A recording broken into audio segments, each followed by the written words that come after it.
So today I'm going to demonstrate the perfect second deal. So for this, let's use this card, the King of Hearts. Now the King of Hearts, if I leave it squared up on top, it's impossible to deal the second card. So I'm going to leave it a little bit disaligned like this, and then I'm able to deal the second card. But from this angle, it should be pretty invisible. Like, do you notice that I'm dealing the second card and not the king? You do. Okay. Let's try this a little differently then. I'm going to try it from this angle, and I'm going to try to do it a little more perfectly, like this. Now does it look like I'm dealing the second card and not the king? Because I am, of course. This is the perfect second deal.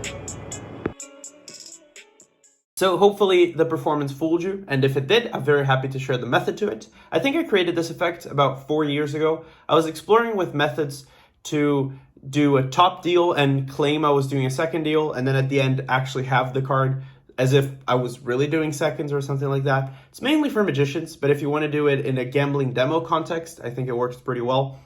And let's get right into how this works.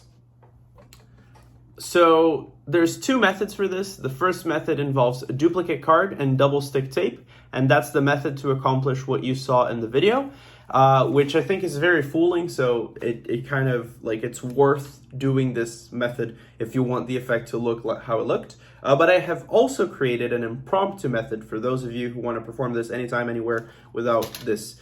So I'll share both of them, starting with the method for the performance. So the way that works is you take a slight square of double-sided tape and you stick it to the face of your dupe. Now, I would advise that your dupe is a picture card. And that's just because if your dupe is a picture card, it's less likely that they'll be able to see the tape because the design kind of camouflages. Against the shine of the light, you can kind of see where I placed the square, the square of tape. But because it's a picture card, you can't really see it, right? And I tap it a little bit against a carpet or against my clothing just so it loses a little bit of the stickiness. This is very standard. Get rid of this. You don't need it anymore. Now you place this card on top of the deck and you're going to force this card in whatever way. What I usually like to do is to hold a break and do some sort of dribble force, because in that way, it could be this force, but I hate this force, so I would always do a dribble force. Because in this case, in this force, this card is not actually contacting this card, so there's no chance that this is going to stick here because I'm holding the break. So they're not actually touching. So I can dribble force, and this card has not adhered to this one. There's like no chance that happens. In the performance clip, I classic forced myself. And I had to unstick this card a little bit. I had to go through, find the card, and unstick it a little bit, which is not an issue, but you know, in real life, you want to make sure it's 100% fail-safe. Now you show this card and you talk about second deals. And you say that you cannot do a second deal from a square deck because there's no way I can reach the second card. So I kind of need to misalign it. And I just take the card and I just place it slightly downwards. Now I'm going to deal like seconds. Of course, they're the shittiest seconds ever, but I'm going to deal seconds. And it's important that you know the amount that you deal. So I always deal 6 cards, meaning this would be the 7th. So 1, 2, 3, 4, 5, 6. And that's usually the time that it takes me to talk about how this second deal sucks and to tell them that I know this doesn't really look as good. It would be better if the card was just squared with the deck. So let's try it again. I can show it once again, but this time as I talk, I squeeze it so that it sticks to the top card of the deck. So this queen is going to adhere to this card. Of course, you don't want to do this. You want to be a little more subtle with the squeezing. And now when I deal, I just have to deal to 1 less of the previous amount. So I dealt 6 cards on the table. Now I need to deal 5 cards on the table. Because this card is adhering to the second card is less 1 because this is like vanishing. So I just deal 5 cards to the table. 1, 2, 3, 4, 5. And now I can show the second queen. Because the queen started on top. When I dealt, it went to the position. And now I'm just basically dealing back to it. So I can show the queens here. And then this for me is the best part. This is what fools magicians, is when I show that these are all normal and I can show the deck as well. Because with this, the card is just gone. It's not here. Like it's okay for a magician to imagine a dupe, but to imagine a dupe with tape, it's a little more complicated. So this is usually the moment that magicians are fooled. And this is how the performance that you just witnessed works. So let me cover it once again, just so you understand. So it really is super simple, but I'll cover it once again. So this queen starts on top. I'm going to leave it face up so you can follow it, but of course it should be face down. And this starts somewhere in the middle. I have a break beneath it and I force it. So there we go. I take the queen out. Now I say that if I place it squared, I can't really second deal, so I need to place it like this.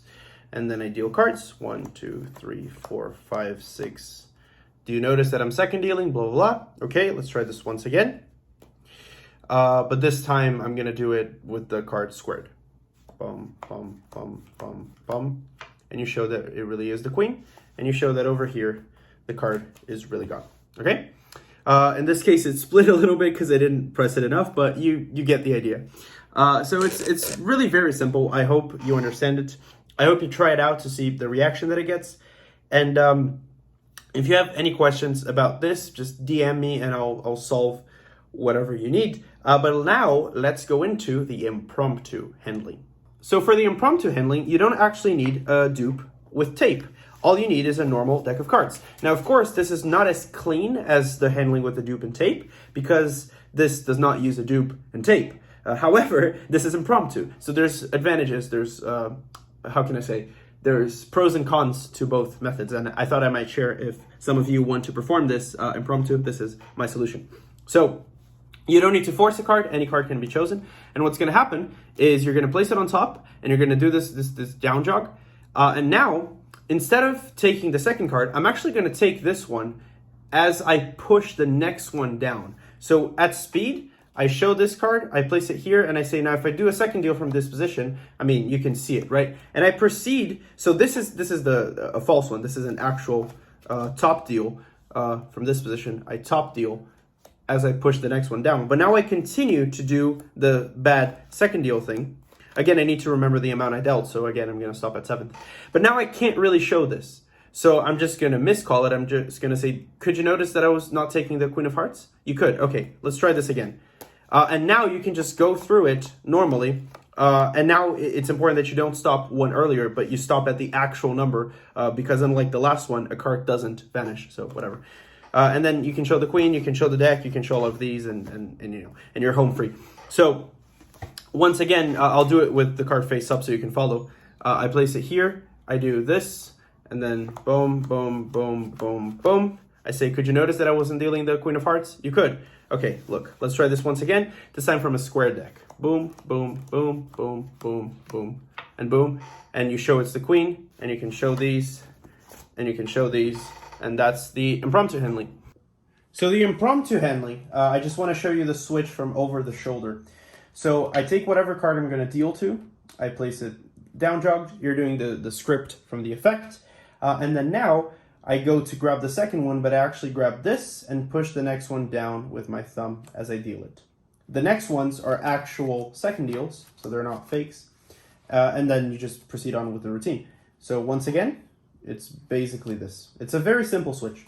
And of course, you can use any other switch that you like. You could use a top change, a double lift. So with a double lift, it would look something like this. I show this card to be the 3 of clubs. Of course, I took one and then I added this one as I turn it over as a double. So you see this card, this is the card, this is our target card, you talk about it, and then you take it and you push it down a little bit. And now you can just go straight into it because that was a double, so the card's already here.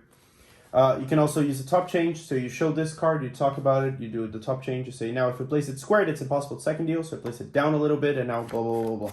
So it really doesn't matter what switch you use for this routine. You can use any switch you like. I think a double lift is very good because it gets you straight into the position, right? But I feel like this switch that I came up with for this routine is also interesting for a couple other reasons. So that's basically the method to it, the method for the impromptu handling. So there we go. 2 methods for the perfect second deal. The perfect second deal, of course, being the name of the routine. I didn't actually teach you a way to do a perfect second deal. But yeah, that's my routine. That's the impromptu handling and the gimmicked handling. If you post either of them on Instagram, just make sure to tag me at Antonio_Bourgeois. And you can also DM me if you need any help with anything. I'm always glad to reply to your DMs. So yeah, that was the routines. I hope you enjoyed it. I hope you used them. I love both of them. I've performed both of them, especially the impromptu one in casual situations and the gimmicked one whenever I want to fool magicians. So yeah, that was it. I hope you enjoyed it. Take care, and I see you next time.